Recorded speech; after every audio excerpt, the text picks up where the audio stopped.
시청자 여러분 안녕하십니까? 지난 10일 한국타이어 대전공장에서 대형 화재가 발생했죠.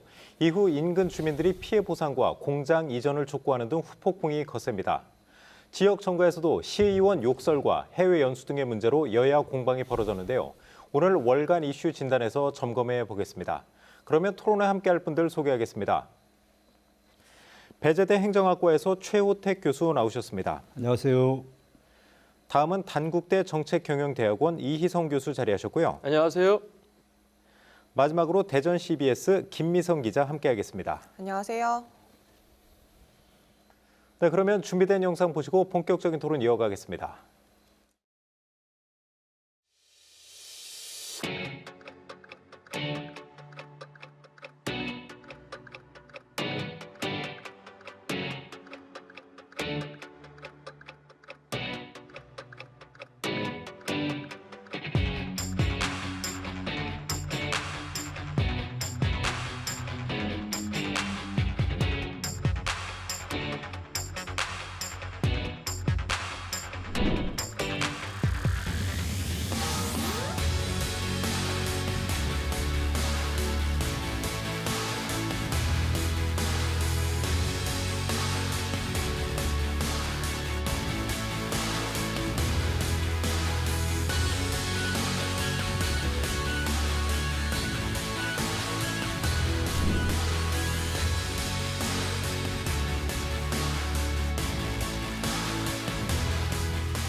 계획 세우시는 대선 공약 이것도 지방선거 공약으로 되어 있더라고요. 네, 맞습니다. 대통령께서 책임지셔야 되니까 제가 열심히 잘 지원하도록 하겠습니다.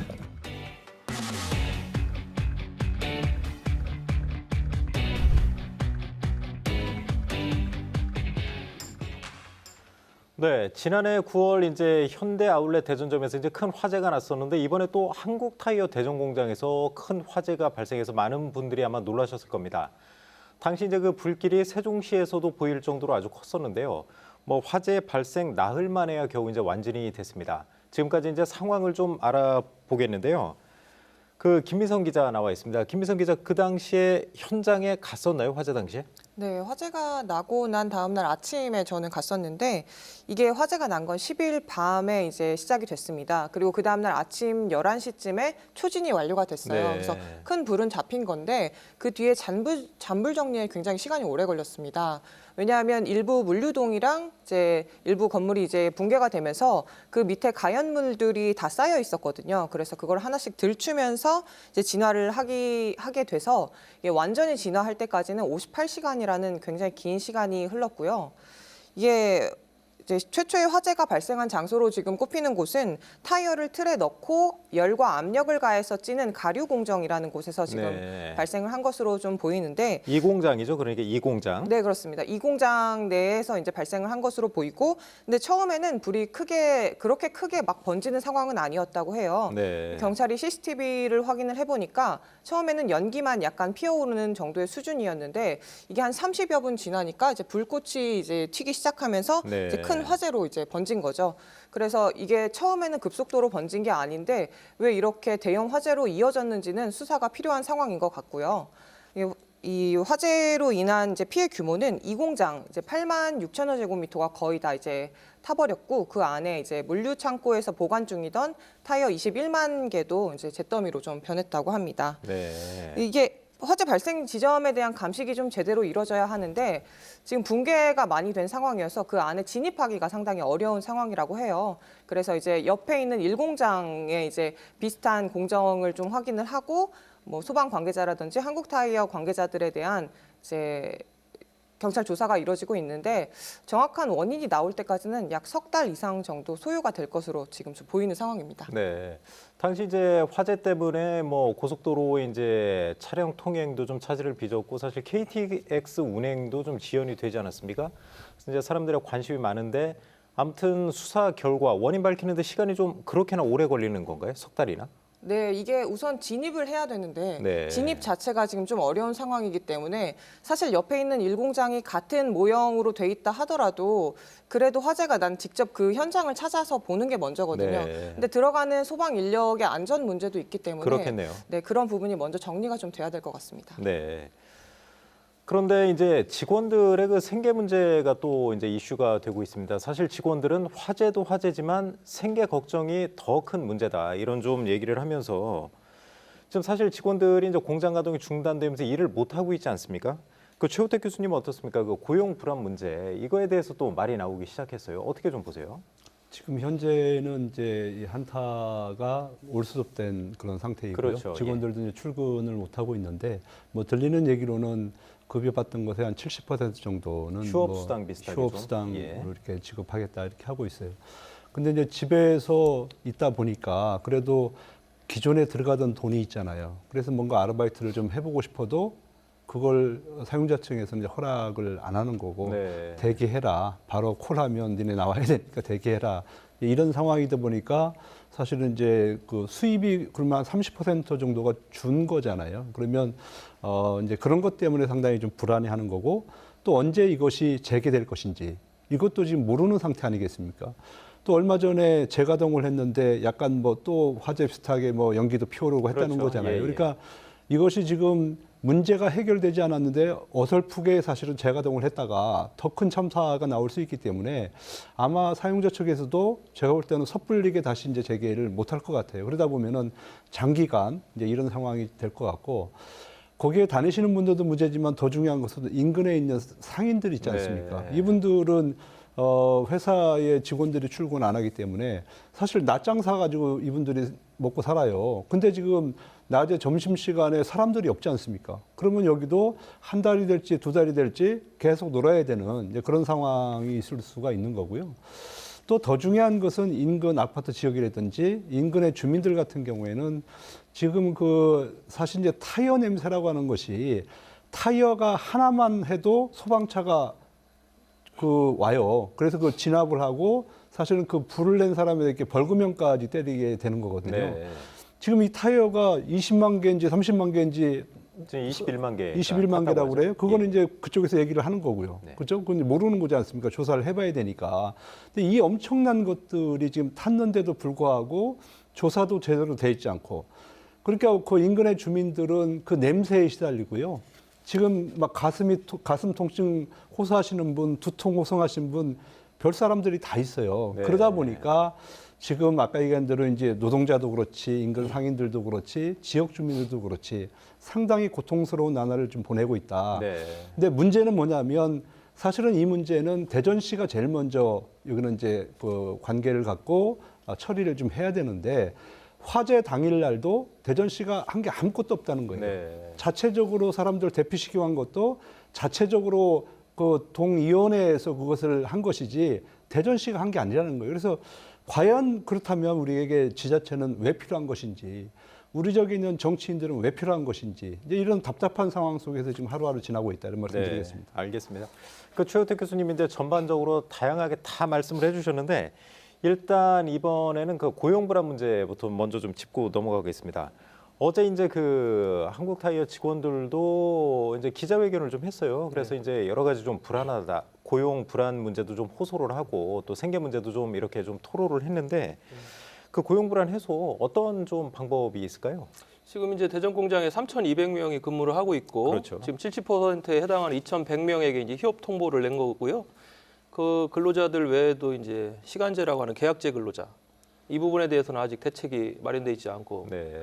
또 한국타이어가 약 한 8조 정도 이런 어떤 매출 규모를 갖고 있는데 협력업체가 또 굉장히 많습니다. 네. 협력업체는 더더군다나 지금 뭐 대책에서 이제 사각지대에 놓여져 있고 그러다 보니까 전반적으로 지금 한국타이어 대전 공장의 가동이 멈춤으로 인해 가지고 발생하는 직접 간접적인 피해들이 굉장히 큰데 그렇겠네요. 그리고 이제 이것들이 이제 재가동을 하고 복구가 돼서 다시 공장이 가동이 되려면 짧으면 2년 6개월, 길면 3년 정도를 지금 예상을 하고 있어요. 네. 그러다 보니까 노조에서 그간의 대책을 좀 현실적으로 내달라 이랬는데 한국타이어에서는 이제 대전 공장 외에 또 공장으로 이제 좀 이전 배치하는 부분 뭐 금산공장 그런 거 말씀하시는 맞습니다. 거죠? 예. 그리고 또 이제 해외에 네. 또 한국타이어 공장이 있는데 또 해외에 공장에 배치.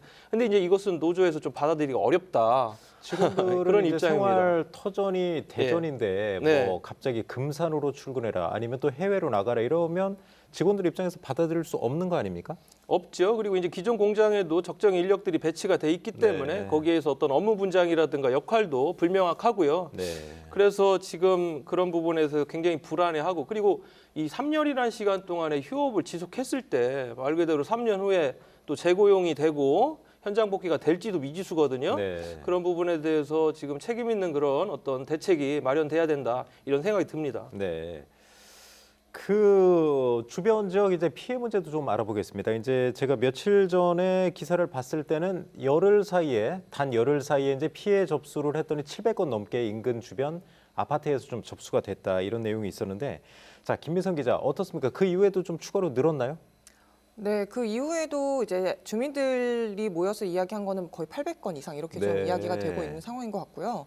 저도 이제 한국타이어 대전공장 화재 현장을 이제 화재가 난 뒤에 그 다음날 아침에 이제 찾았어요. 그게 한 10시간 정도 후였는데도 당시에도 검은 연기가 너무 심각한 상황이어서 네. 운전을 해서 그 공장 쪽으로 가는 것 자체가 굉장히 겁이 난다라는 생각이 들 정도였거든요. 네.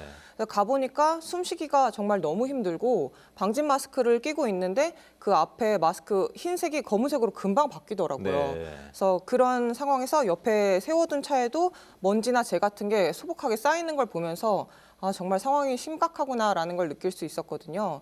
그리고 이제 한국타이어 대전공장 맞은편에 있는 상가에도 좀 가봤어요. 네. 그랬는데 이제 그 상인분들이 일을 못 하고 계세요. 그냥 문을 전혀 열지를 못하시고 일어나서 이제 화재가 나고 있는 그 모습만 그냥 너무 불안한 마음으로 쳐다보고 계시고, 뭐 인근의 곳곳의 카페에는 화재로 인해서 이제 운영을 하지 못한다 이런 이제 문구도 많이 붙어 있었고요. 그 화재 현장 이제 한국타이어 대전공장 바로 인근에 그 대형 아파트가 있지 않습니까? 네. 주민들 피해가 좀 많고 여러 가지일 것 같은데 주로 어떤 피해를 좀 호소하시는 건가요? 우선 제가 이제 만나본 주민들 같은 경우에는 화재 이후에 1시간 뒤부터 이제 불기둥 같은 게 솟구치면서 이 폭발음이 나면서 공포감을 굉장히 느끼셨다고 예, 하시더라고요. 그래서 그 이후에 이제 친척 집이나 지인 집으로 대피를 하긴 했는데 이제 건물 외벽이나 내부에 이런 그을음과 분진, 재 이런 것들 굉장히 많이 호소하고 계시고 네. 이제 연기를 흡입하셨잖아요. 네, 그래서 예. 그런 부분에 대한 문제 그리고 이제 농작물도 굉장히 주변에 많이 있기 때문에 그런 피해들도 주로 호소를 하고 계십니다. 네. 그 최호택 교수님도 제가 알기로는 이제 그 한국타이어 대전공장 인근에 이제 사시는 걸로 알고 있는데 혹시 피해를 좀 보셨나요, 교수님도? 그렇죠. 저희도 이제 많이 뭐 물적인 피해도 받고 또 특히 중요한 것은 이제 정신적 피해를 많이 지금 뭐 저 같은 경우도 상당히 좀 이제 소위 하는 그 이 두통이 와가지고 네. 이렇게 막지가 못해요. 그리고 이 내부에서도 뭔가가 좀 이상하긴 한데 원인이 뭐 그건지 이건지는 잘 모르고 제가 이제 병원을 가봐야지 알겠지만 이제 그런 상태인데 사람들 만나서 얘기해 보면 다 똑같은 증상을 나타내고 있더라고요. 지금 그 이제 아침에 제가 이제 출퇴근하면서 그 한국타이어 앞에를 지나가는데 현수막이 한 100개 정도가 지금 걸려 있습니다. 네. 거기에는 이제 아까 얘기하신 대로 뭐 금강 엑슬루타워에서도 걸었지만 또 인근에 있는 아파트들이 우리가 금강 아파트 벨트라고 그러거든요. 아, 거기에 여러 보면은 개가 있는 거죠, 여러 개가 그게? 쭉 있는데 거기에 있는 분들이 다 이제 같이 개첩을 하고 이렇게 하는 그런 상황이기도 하고요. 또 그 엑슬루타워에서는 2번의 공청회가 있었다고 그러더라고요. 그렇죠, 예. 그래서 그 당사자들이 피해를 어떻게 입었는지 또 앞으로 대책을 어떻게 세워야 되는지 이런 논의가 있었고요. 또 현장에 가서 2번의 그 집회가 있었습니다. 그래서 네. 집회에서도 그동안 이제 피해 입었던 거 또 정부가 나서지 않은 거에 대한 불만 이런 것들을 이제 강력하게 호소를 했다라고 얘기를 하는데요.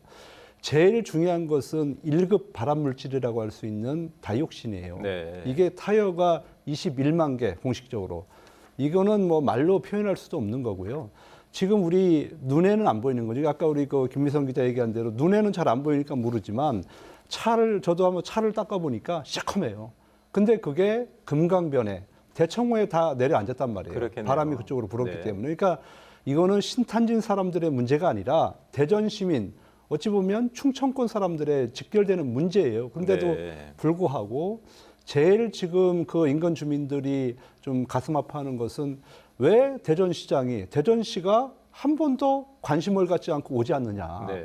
그러니까 지속적으로 뭐 비서실이나 의원들을 통해서 제발 좀 와서 우리 얘기 좀 들어달라 이런 얘기를 하는데도 지금까지 대꾸가 없다는 거예요. 네. 무시당하고 있다는 거죠. 그래서 이거는 정말로 이제 큰 문제가 아닐 수 없어서 정말로 저는 어설프게 공장이 재가동해서 주민들 더 불안하게 하고 또 더 가슴 아프게 하지 말고 차제에 정부 기관에 나서서 조사도 확실히 하고 네. 또 재발 방지를 방지할 수 있는 시스템도 맞춰야 된다.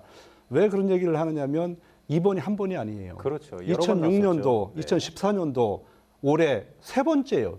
똑같은 화재가 나고요. 더 중요한 것은 그 누굽니까 그 정우택 의원이 국회 그 안행위원회 있지 않습니까? 안전행정위원회 있는데 거기에서 그 어딥니까 그 자체 점검한 예, 내용. 화재보험협회로부터 제출받은 한국타이어 대전공장 특수건물 화재 안전점검 결과 자료를 봤더니 여기에 지금 3년 동안 40여 가지의 화재와 관련되는 위험 요인들이 발견이 됐다는 거예요.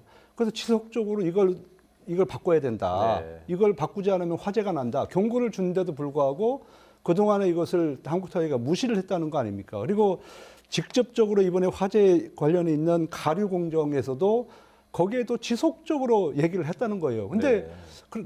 이것은 이제 한국타이어가 조치를 취하지 않았다라고 하는 것은 결과적으로는 이게 불이 나기를 바랐다. 이렇게 해석을 해도 네. 과언이 아니다. 저는 그렇게 생각이 들거든요. 그래서 차제에 정말 무엇이 화재의 원인인지 정확하게 하고 정말 시스템적으로 이것을 방지할 수 있는 대책 마련해야 된다는 생각을 해봅니다.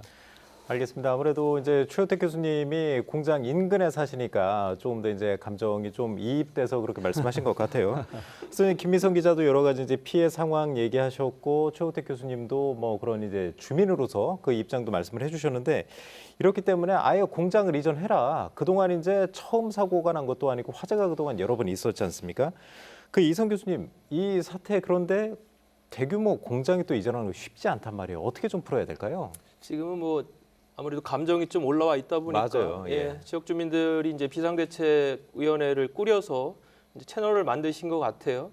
근데 이제 원인을 1차적으로는 이제 뭐 한국 타이어 측에 있겠죠. 지금 뭐 최우택 교수님 지금 자료까지도 언급을 해주셨는데, 근데 이제 한국 타이어 측에서는 아무래도 지금 피해 접수는 하고 있지만 나중에 이제 뭐 1조 8천억 정도의 4개 보험사에 지금 보험을 들어놨다고 하는데, 그리고 이제 자체적으로 한 8천억 규모, 근데 이제 보험사에서는 한 3천억 규모 뭐 이 정도까지 지금. 근데 이게 또 시간이 많이 걸리지 않습니까? 그리고 그 돈 그렇죠. 받아가지고 주민들한테 그 어느 정도 피해 산정을 해서 실질적인 보상, 이거 굉장히 어려운 문제거든요. 그래서 지금 이런 주민들이 지금 감정적으로나 여러 부분에서 어려움을 겪고 있는 거를 1차적으로 해결해야 될 때는 행정이에요. 네. 지금 최 교수님도 정확히 지적을 해주셨는데, 이런 어떤 지역에서 대규모 재난 안전에 관련된 사건이 일어날 때 모든 거에 있어서 1차적인 책임은 행정에서 져야 되고, 그리고 재난안전관리법이라는 게 뭐 이럴 때 적용하라고 돼 있는 게 아닙니까? 또 관련 기금도 이럴 때 쓰라고 돼 있는 게 아닙니까? 근데 지금 말씀하신 대로 주민공청회 지금 시장에 한 번도 나타나지 않았다? 예, 이런 건 굉장히 큰 문제이고, 그렇겠네요. 예, 그래서 지금 어떻게 보면은 좀 심리적인 부분도 좀 고려해서 행정당국에서 적절한 대응을 좀 해주십사 하는 것과, 그다음에 한국타이어도 정말 우리 지역을 대표하는 특히나 이제 글로벌 기업 아닙니까? 그렇죠. 예, 이런 일들이 자주 번복된다는 것은 큰 문제고, 이 기회에 한국타이어가 어떻게 지역과 상생을 할 것인지를 좀 구체적인 방안도 마련이 돼야 된다. 저는 이렇게 생각을 합니다. 네, 알겠습니다. 그 대전이 그동안 참 안전한 도시로 이제 이런 이미지가 있었는데 작년에 이제 현대아울렛 대전점 화재에 8명의 이제 사상자가 발생했죠. 그리고 이번에 이제 한국타이어 화재도 상당히 좀 대형 화재에 속했었는데, 마지막으로 이제 이번 주제 관련해서 이제 김미성 기자가 마지막으로 한 번만 좀 정리를 해주시죠. 그 이런 대형 화재 사건 사고 날 때마다 이제 자치단체에서 그 사고 예방 점검을 좀 하지 않습니까? 그래서 이제 뭐 앞으로 이런 화재 막기 위해서 어떤 좀 조치를 좀 취해야 될까요? 그러니까 정부에서 이제 화재 예방 점검을 위해서 최근에 고무산업 제조업체 관련해서도 또 점검에 전국적으로 들어갔다고 했죠. 하더라고요. 예. 근데 저는 이제 그런 점검보다는 사실은 제일 중요한 거는 사업주의 의지라고 생각을 해요. 이렇게 앞에 말씀하신 것처럼 정우택 의원실에서 나온 자료를 볼 수 있듯이 지금 한국타이어에서 이런 화재 위험이 경고된 게 하루 이틀이 아니고 지금 수차례에 걸쳐서 수년에 걸쳐서 지금 이야기가 되고 있잖아요. 그리고 화재도 계속해서 반복해서 나고 있고 네. 네, 이런 상황을 변화시키려면 결국은 안전에 대한 한국타이어 사업주에 대한 의지가 중요하다고 생각을 합니다. 네. 한 가지만 좀 더 네, 교수님. 하고 싶은데요. 지금 이거는 사실은 보통 문제가 아니에요. 엄청나게 큰 재난이에요. 그래서 저는 국회 차원에서 저는 안전행정위원회 차원에서 특별 재난지역 선포를 위한 사전조사도 현장에 와서 저는 좀 해야 된다. 네.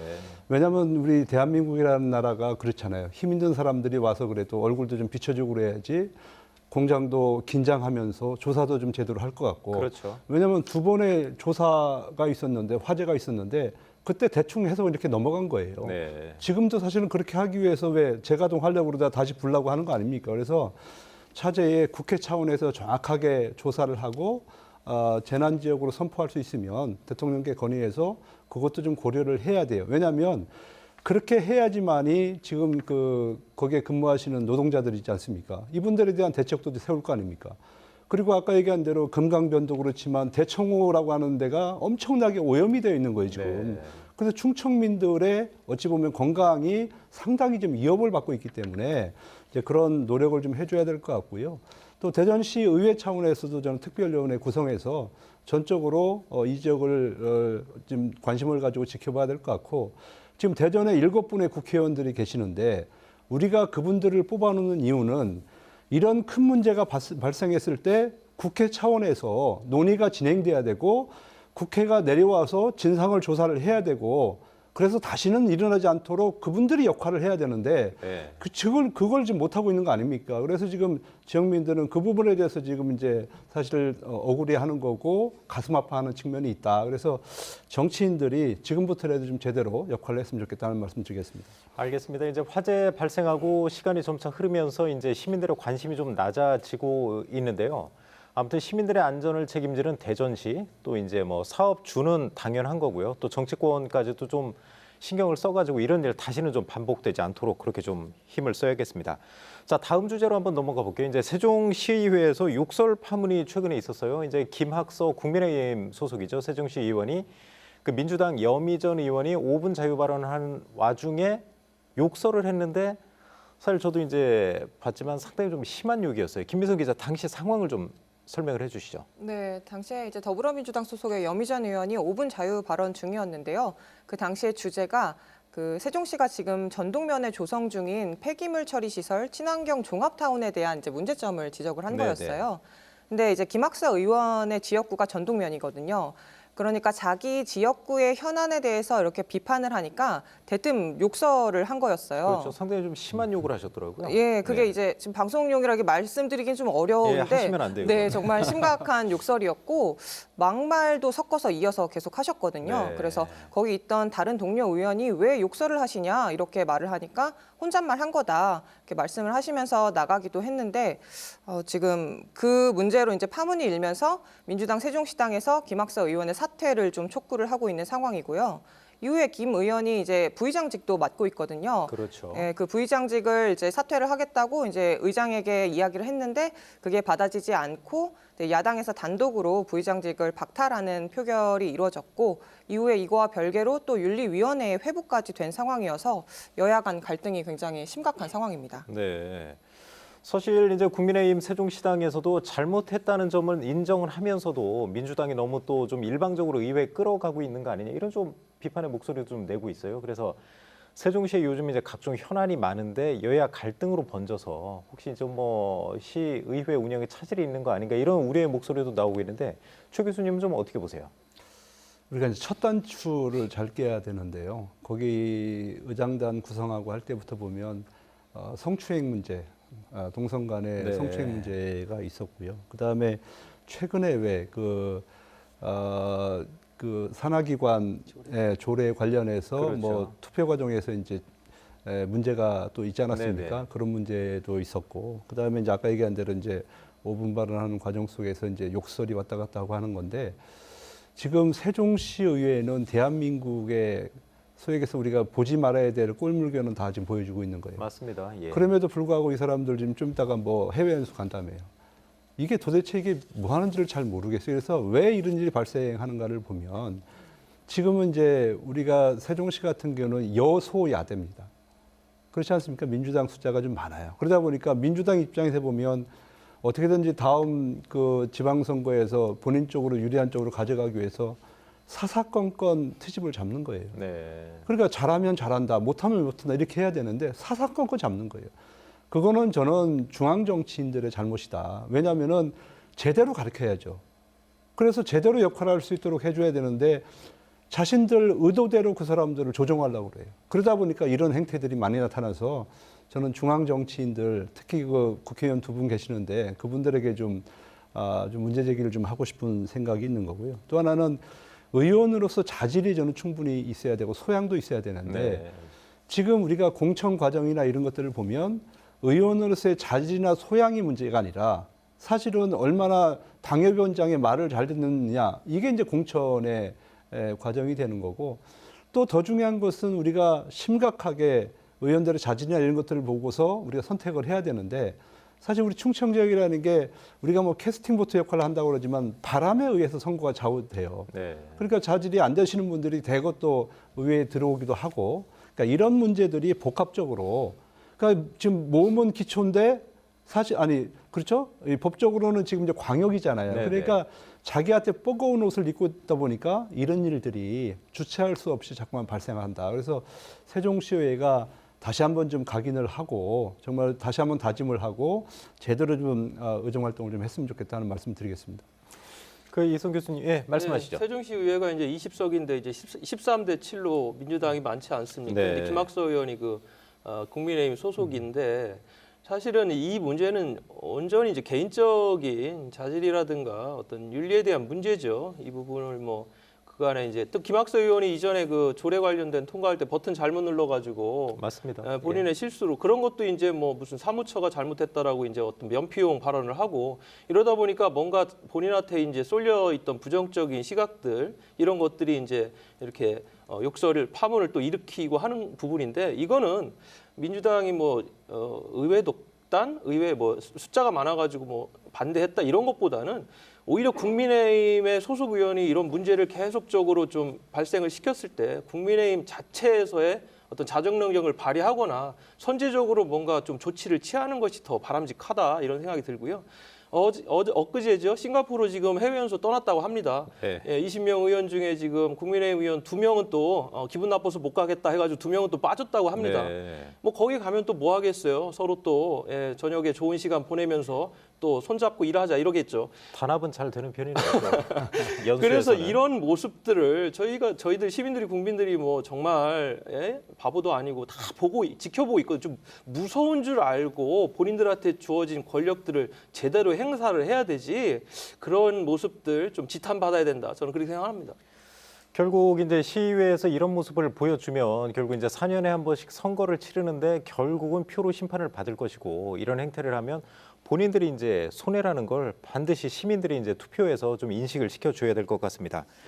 지금 뭐 세종시의회 얘기를 했는데 대전시의회도 좀 만만치 않아요. 이제 해외 연수 때문에 좀 시끌시끌했었는데 갔다 와서 이제 낸 그 해외 연수 보고서가 뭐 기행문 수준이다. 또 정책으로 연결은 안 되고 해외 연수를 가면 꼭 관광지, 유명 관광지에 빠지지 않는다 해서 뭐 외유성 논란 얘기가 뭐 끊이지 않는데 자 김미선 기자 좀 어떻습니까? 그 요즘 해외 연수 때문에 좀 시끌시끌했었죠? 네, 뭐 대전시뿐만 아니라 전국적인 이슈인 것 같아요. 네. 근데 이게 지금 저는 해외 연수 되게 좋은 제도라고 생각하거든요. 네. 의원님들이 이제 나가셔가지고 선진 시설도 견학을 하고 이제 대전시정에 어떻게 적용할 수 있는지를 알아볼 수 있는 좋은 기회라고 생각을 하는데 그 기회를 제대로 못 살리시는 것 같아요. 지금 보면 여행사를 끼고 항상 패키지형으로 이제 해외 연수를 나가다 보니까 둘러보는 곳이 다 정해져 있어요. 유명 관광지, 전임 시의회에서 갔던 곳 이러다 보니까 다녀와서 쓰는 보고서도 베끼기를 하거나 짜깁기를 해도 아무 문제가 없는 거죠. 새로울 네. 게 없으니까요.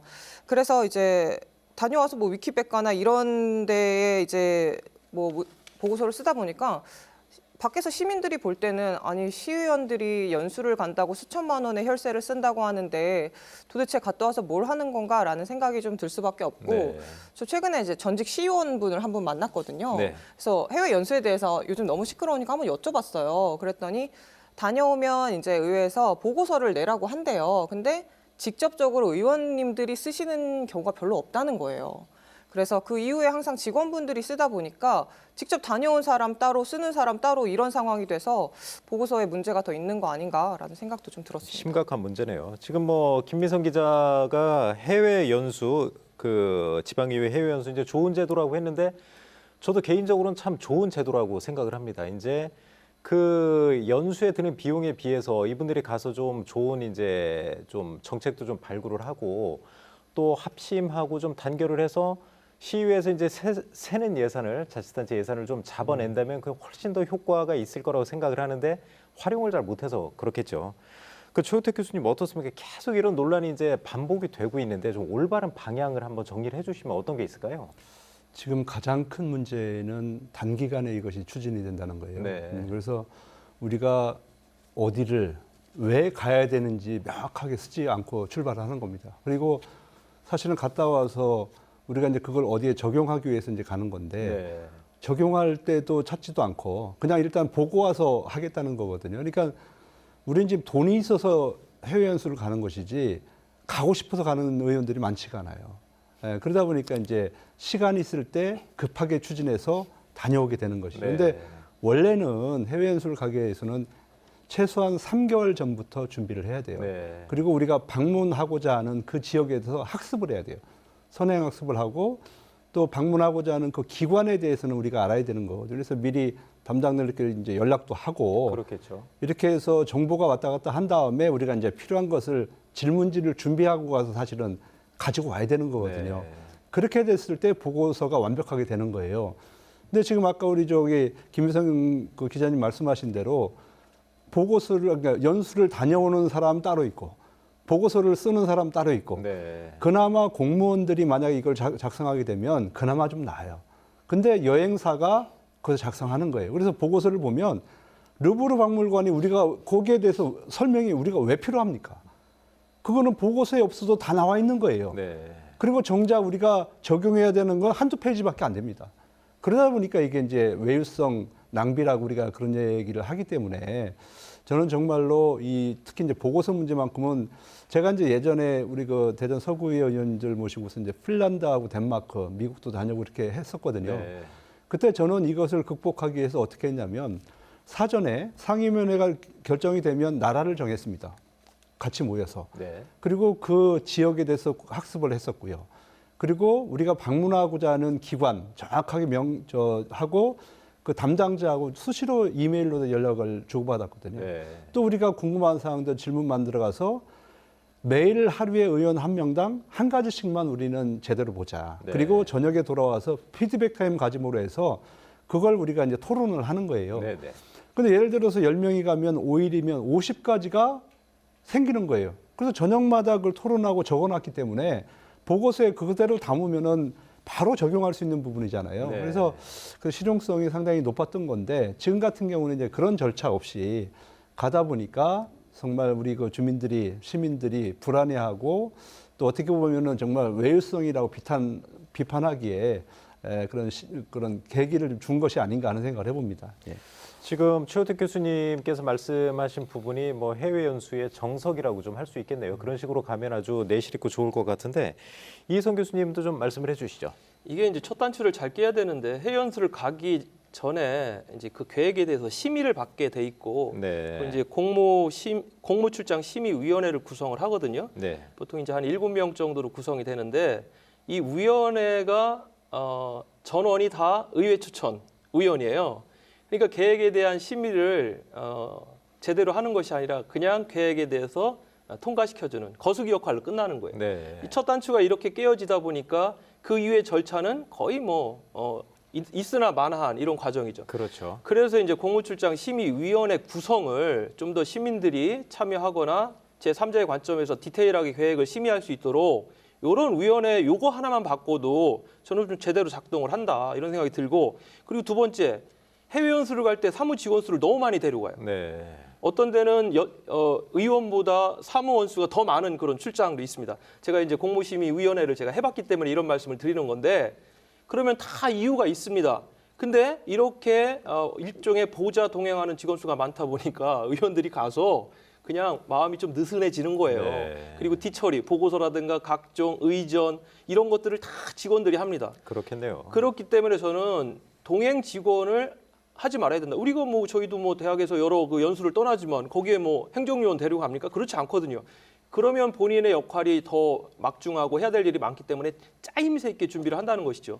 그리고 마지막 하나로 해외 연수가 의회마다 연수 횟수라든가 날짜가 너무 탄력적입니다. 어떤 지자체를 제가 보니까 1년에 4번까지 해외 연수를 가는 그런 사례도 있더라고요. 네. 공무 출장이라는 명목으로. 그래서 저희 이것도 좀 적절한 어떤 기준, 그러니까 뭐 날짜, 횟수에 대한 것도 좀 규정화시키는 것도 좀 필요하다 이렇게 보여집니다. 네. 아무튼 이제 지방 의회에서는 그 시민들의 이제 따가운 그 눈총 좀 엄중하게 좀 받아들여야 될 것 같습니다. 자, 다음 주제로 한번 넘어가 볼게요. 이제 그 윤 대통령 당선 1년이 이제 됐는데 그 지난주였죠. 지난 24일에 이제 국립대전현충원에서 이제 서해 수호의 날 기념식이 있었고 그 자리에 국민의힘 김기현 대표가 이제 취임 후 처음으로 이제 대전을 방문을 했습니다. 그래서 뭐 대통령 공약 사업도 좀 점검을 하고 적극적으로 지원하겠다 좀 이렇게 했는데 자, 김미성 기자, 그날 근데 구체적인 사업에 대한 언급은 없었던 걸로 알고 있는데 어떤 내용이 좀 오갔나요? 그날 우선 김기현 대표 일정이 기자들한테 미리 공지가 됐었어요. 네. 그래서 서해수호의 날 기념식에 참석한 뒤에 오찬을 하고 이후에 이제 현충원역으로 이동을 해서 대전시로부터 1차 브리핑을 받고 이후 또 카이스트로 이동을 해서 2차 브리핑을 받는 것까지 사실은 이게 원래 일정이었거든요. 네. 그래서 이 일정을 보고서 이제 기자들은 김기현 대표가 서해 수호의 날만 이제 챙기는 게 아니고 와서 대전 민심을 좀 살피려고 오는구나라는 좀 이제 생각을 하게 됐는데 뭐 이후에 뭐 타지 일정 때문에 2차 브리핑은 우선 취소가 됐는데요. 1차 브리핑에서 이제 나온 이야기는 이제 호국 보훈파크하고 이제 호남 고속도로 지하화 관련 이슈를 좀 설명을 했어요. 네. 그래서 그 자리에서 이제 호국 보훈파크가 필요하고 지하화 사업의 이 필요성에 대해서 굉장히 강조를 하는 이제 브리핑이 있었고요. 저도 그 자리에 있었는데 김 대표가 이 브리핑을 받으면서 적극적으로 질문을 하더라고요. 네. 뭐 이 사안은 어떻게 되는 거냐, 여기는 이게 문제가 되는 거 아니냐 이런 식으로 좀 질문을 했었고 제가 조금 눈여겨봤던 거는 김 대표가 이장우 대전시장을 굉장히 치켜 세우더라고요. 그 그래요? 자리에서. 예. 그래서 이장우 대전시장이 있어서 대전은 참 뭐 앞으로 잘 될 것이다. 뭐 이런 식으로 이제 발언을 하기도 하고 이제 이 시장이 하고 이제 윤석열 대통령의 공약이기 때문에 팍팍 밀어주겠다. 네. 이런 표현까지 하면서 이제 약속을 했는데 그 모습을 보면서 내년 총선을 준비하는구나라는 네. 생각이 들었거든요. 그러니까 지금 지방선거에서 이제 시장은 이제 여당 소속으로 바뀌었지만 아직도 이제 대전 7명의 국회의원은 모두 더불어민주당 그렇죠. 소속이기 때문에 예.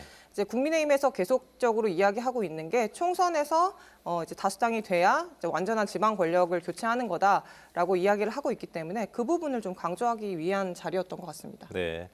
김미성 기자가 아주 그 행정하고 정치 오래 출입을 했었는데 예리하게 좀 짚어주셨습니다. 총선 문제까지. 자, 최우택 교수님, 그 이장우 시장이 이제 지역 현안을 브리핑을 했고 김기현 대표가 거기에서 적극적으로 좀 화답을 하고 그런 메시지를 줬다는데 뭐 지역에는 이거 좋은 소식 아닙니까? 그렇죠. 그러니까 사실은 이제 그래도 이 시장하고 여당의 당대표가 그렇게 허심탄회하게 얘기를 하고 또 지원하겠다고 손잡고 얘기할 정도 되면 이제 그동안에 이제 충청권에 없었던 어찌 보면 이제 좋은 혹이라고 저는 생각을 합니다. 그리고 이제 아까 우리 김미성 기자 말씀하신 대로 이것이 뭐 만약 선거가 없다면 뭐 그렇게까지 하겠습니까? 그러나 이제 내년 총선이 있기 때문에 또 충청권에서 판을 바꾸지 않으면 내년 선거도 어렵다고 보기 때문에 이제 공을 들이는 것이죠. 그래서 지금 이제 뭐 아까 그 호국 보훈파크라든지 이런 것들은 대통령의 공약이기도 하고 또 이번에 우리가 이제 국가산단도 지정이 됐고요. 또 방사청도 조기에 이것이 이제 이전이 확정이 됐고 뭐 여러 가지 사실은 지난 1년 동안 우리 지역에 많은 호재들이 있었던 건 사실이에요. 네. 그렇지만은 이런 것들은 제가 봐서는 아직까지는 부족하다. 그리고 앞으로 대선 공약이 됐던 그리고 이장우 시장이 지역을 위해서 내놓은 그런 공약들이 됐던 이런 것들이 완공될 수 있도록 저는 좀 고삐를 더 바짝 조여야 되는 거고요. 앞으로 그리고 특히 이제 여당 같은 경우에는 우리 지역에서 좀 많은 이벤트를 해서 전략적으로라도 우리가 이벤트를 통해서 우리가 원하는 것 이런 거 좀 얻을 수 있도록 지역의 정치인이나 또 자치단체적 노력을 좀 해야 되겠다. 뭐 네. 그런 말씀 좀 드리겠습니다. 이희성 교수님, 뭐 국민의힘에서 사실 이제 총선까지 염두에 준 전략이라고 분명히 이제 보이긴 하는데 네. 지역 입장에서는 여당이 그래도 이제 충청권에 이렇게 관심을 가진다는 거, 그 자체는 이제 지역 발전에 좀 좋은 기회로 봐야 되지 않을까요? 그럴 수 있죠. 그러나 이제 정부 여당이 지금 굉장히 지지율 하락으로 지금 급해졌어요. 네. 그리고 지난번에 보니까 전체적으로 지역에서 충청권이 또 부정평가가 가장 높게 지금 상승을 했습니다. 네. 부랴부랴 이제 충청권에 와서 지금 뭐 민생 투어라는 이름으로 뭔가 좀 지지율에 대한 부분들을 고려하는 것 같은데 김기현 후보가 출범을 하면서 사실은 그 컨벤션 효과가 꺼지면서 굉장히 지금 국민의힘이 지지도가 떨어지면서 네. 지금 여러 가지 총선에 대한 위기감이 있는 것도 사실인데 그렇다면 와가지고 뭐 해주겠다 이렇게 그냥 립 서비스만 할 것이 아니라 좀 구체적인 방안들을 도출해야 됩니다. 뭐 육사 이전도 마찬가지인데 육사 이전에 대해서 지금 충남 같은 경우는 굉장히 좀 민심이 안 좋거든요. 네. 그럼 뭐 당대표가 와가지고 지사 만나가지고 뭐 같은 당 소속이니까 뭐 우리가 잘 추진해 보겠습니다. 이런 정도가 아니라 해당 당사자인 국방부 장관이 한마디 해야죠. 그리고 대통령실에서 관련된 입장을 내놔야죠. 그래야만이 진정성 있게 받아들여지는 것이지 지금 충청도에서 부정평가가 높아지고 지지율이 떨어졌다고 대통령 공약 이러이러한 거 내가 당대표가 됐으니까 네. 좀 힘 실어주겠습니다. 이런 정도로는 우리 충청권 우리 시민들을 좀 너무 낮게 보는 거죠. 그러니까 또 결국은 하나, 사실은 이제 이번에 우리가 이제 당 대표가 되고 또 이제 당 주요 요직을 인선하는 과정 속에서 충청권 인사가 한 명도 안 들어갔다는 소외가 맞습니다. 철저히 네. 됐죠. 그렇기 때문에 사실 이제 김기현 대표가 와서 여러 가지 얘기를 했지만 과연 이것을 우리가 100% 신뢰할 수 있느냐. 네. 이것도 사실은 의문은 의문이에요. 그렇기 때문에 이런 진정성을 확보하기 위해서는 당 차원에서라도 지금부터 줄 수 있는 몇 가지 직위가 있거든요. 이런 직위에는 우리 그 충청권 인사들을 대거 좀 발탁을 해서 중앙부처하고 충청권의 가교 역할을 할 수 있는 그런 역할을 좀 주는 것이 어떨까 그런 말씀 좀 드리겠습니다. 네. 지금 뭐 두 분 말씀 아주 김미성 기자가 세 분이 이제 얘기하신 거는 사실 구체적인 그런 건 없었고 이제 지원하겠다 그렇게 이제 말만 했는데 사실 이게 말잔치로 끝나면 안 되고 이제 충청권 민심을 잡으려면 확실한 좀 약속을 하나 해줘야 된다. 이제 그 말씀을 하셨는데 문제는 뭐냐면 윤 대통령의 대선 공약들도 사실 제대로 추진되는 게 별로 없어요. 사실 어떻게 보면 세종의사당 문제도 그렇고 지금 육사 이전도 말씀하셨죠. 이희성 교수님. 네. 그리고 지지율도 좀 국민의힘 지지율도 충청권에서 떨어지고 있다는데 최호택 교수님 그 지역 민심은 사실 윤 대통령 당선 때하고는 많이 좀 달라졌죠? 지역마다 좀 다른 것 같아요. 대전 지역 같은 경우에는 아무래도 이제 대통령의 공약이라든지 또 대전시에 추구하는 것들이 많이 좀 이루어졌기 때문에 호재가 많이 있었죠. 호재가 있었기 때문에 민심이 그나마 좀 훈훈한 측면이 있지만 네. 세종시 같은 경우에는 지금 국회 세종의사당이 이전하기 위해서는 규칙이 제정이 돼야 되는데 그걸 뭐 이 핑계 저 핑계 맞습니다. 대면서 지금 이제 미루고 있는 거잖아요. 네. 그리고 언제 이것이 완공될지도 모르는 거고요. 제가 봤을 때는 내년 총선에 또 재미를 좀 보고자 하는 꼼수들이 네. 거기에 좀 들어간 것이 아닌가. 그래서 세종 시민들은 상당히 좀 분노를 하고 있는 거예요. 맞습니다. 예. 충남도 마찬가지입니다. 아까 얘기한 대로 지금 육사 논선 이전 문제도 어떻게 될지 지금 모르고 있는 거고요. 지난번에 천안의 그 경찰병원 아산. 예. 아산인가요? 그거는 네. 이제 됐죠. 아산으로. 됐죠. 근데 됐는데 되기 전에 사실은 원래는 이제 아산을 주기로 했는데 이제 전국 이것은 공모로 이제 전국 돌렸었고요. 공모를 통해서 한 예. 거잖아요. 그래서 세종하고 충남 같은 경우는 지금 우리 지역민들 상당히 이제 불쾌하고 있기 때문에 이 문제를 해결하기 위해서는 무엇이든지 지금 뭐 대통령 공약 사업이 됐던 자치단체장의 공약 사업이 됐던 이런 것들이 하나라도 가시적으로 될 수 있도록 확실한 어떤 플랜을 좀 실행해 주는 것이 어떨까 하는 생각을 해봅니다. 네. 충청권 예, 교수님. 네, 충청권에서 있어서 가장 이제 큰 거는 이제 혁신도시 공공기관 이전이 이제 아마 6월 정도 되면은 밑그림은 나올 것 같아요. 네. 여기 이제 기존 10개 도시와 이제 저희가 이제 후발주자로서 대전 충남이 어느 정도의 구체화된 그 성과 또는 이제 그 계획에 포함이 되느냐 이게 이제 충청 민심을 가를 수 있는 가장 큰 부분이라고 보는데 지금 대전 말씀하시는데 충남까지 이제 포함해서 말씀하시는 대전 충남이 거죠? 아무래도 이제 공공기관 이전 대상지로 지금 선정이 돼 있기 네, 때문에. 네. 근데 이 부분에 대해서 제가 이제 아까 최 교수님 말씀하셨다시피 이제 내년 총선이란 말이죠. 네. 이거를 계속 끌고 가면서 정치의 일종의 어떤 표다지기의 한 수단으로 활용될 거에 대해서 굉장히 좀 의구심이 있어요. 왜냐하면 6월에 어느 정도 발표는 한다지만 실질적으로 국토부에서 그 기본 계획을 내놓는다는 건 12월로 또 예상을 하고 있거든요. 네. 그럼 12월이라고 하면 총선 4개월밖에 남지 않는 시기인데 이것을 12개 지역 어디는 몇 개를 주겠다. 이렇게까지 구체적으로 발표를 할 수 있겠냐. 이런 부분에 대해서 지금 지역 정치권의 역할이 어느 때보다 필요하고 그리고 이러한 부분 지역 발전을 위해서는 여야를 우리가 좀 구분하지 말고 함께 노력을 해줘야 되는데 아직도 지역 뭐 중앙 정치를 떠나고 뭐 우리 전체적인 한국 정치를 떠나서 지역 내 정치 구도도 협치가 좀 물 건너간 느낌들이 들어요. 그런 부분들 지금 우리 정치인들이 조금 생각을 해봐야 된다. 이렇게 지금 말씀드리고 싶습니다. 자, 김미성 기자는 좀 어떻게 보세요? 이제 윤 대통령 선거 기간 내내 충청 자주 찾았었고 충청의 아들 이렇게 좀 자처를 했었는데 그 민심의 변화 좀 어떻게 보고 계세요? 네, 말씀해주셨던 것처럼 이제 대전이랑 세종, 충남 조금 다른 것 같긴 하지만 특히 세종이랑 충남의 여론은 진짜 안 좋은 것 같아요. 네. 제가 봐도 그렇고 특히 이제 세종의사당 관련해서는 이게 이미 여야 합의가 이루어진 상황이고 이미 수차례 연구 용역이 이루어져서 이제 토지 매입비라든지 기본 설계비까지 다 이제 확보가 된 상황인데도 이게 한 푼도 지금 집행이 안 되는 거거든요. 그렇죠. 그래서 이런 부분에 대해서 윤석열 대통령이 지방 시대를 열겠다고 하면서 공언을 했었잖아요. 그 부분에 대해서 책임을 지는 그리고 정치인들도 지금 이런 지역의 민심에 대해서 좀 무서운 걸 알고 좀 지켜봐야 되지 않을까라는 생각이 좀 들었습니다. 네. 다들 뭐 좋은 말씀 해주셨고 이제 토론 거의 마무리할 시간인데 뭐 세 분 다 말씀하시기는 어렵고 이희성 교수님이 대표로 이제 3월에 좀 지금 다룬 세 가지 주제 말고 좀 한 가지 더 주목해야 될 뉴스 있다면 어떤 게 좀 있을까요? 그래도 지역에는 좀 좋은 뉴스라고 할 수 있는데 이제 국가산단 지정이고요. 네. 수도권 한 곳, 지방 14곳이 지정이 됐는데 저희 충청권은 대전 한 곳, 그리고 충남에 2곳이 지정이 됐습니다. 이게 이제 뭐 물론 그에 대한 여러 가지 또 과제도 있고 또 우려의 사항도 있어요. 그렇게 선정만 해놓고 지정만 해놓고 실체가 좀 없지 않냐. 그리고 그 중앙에 용인이죠. 용인에 지정된 한 곳이 삼성이라는 대기업이 300조의 반도체 클러스터라는 구체화된 어떤 플랜이 있는 반면에 지역의 14곳은 그런 부분에 대해서 좀 미진하다. 네. 그래서 현찰은 수도권이 갖고 어음만 지역에서 받았다. 이런 비판도 있는데 어찌됐든 이러한 국가산단이 지정된 것은 상당히 좋은 뉴스이고 그 부분이 3월에 좀 주목할 뉴스이고 앞으로 조금 더 지속적으로 지켜봐야 될 부분이 아닌가 이런 생각이 듭니다. 네, 말씀 마지막까지 또 깔끔하게 잘 해주셨습니다. 네, 오늘은 그 월간 이슈 진단으로 함께했는데요. 뭐 각종 논란이 잘 정리돼서 4월에는 좀 더 희망적인 소식 전할 수 있으면 좋겠습니다. 생생토론 여기서 마치겠습니다. 토론에 함께하신 세 분 모두 감사드리고요. 시청자 여러분 고맙습니다.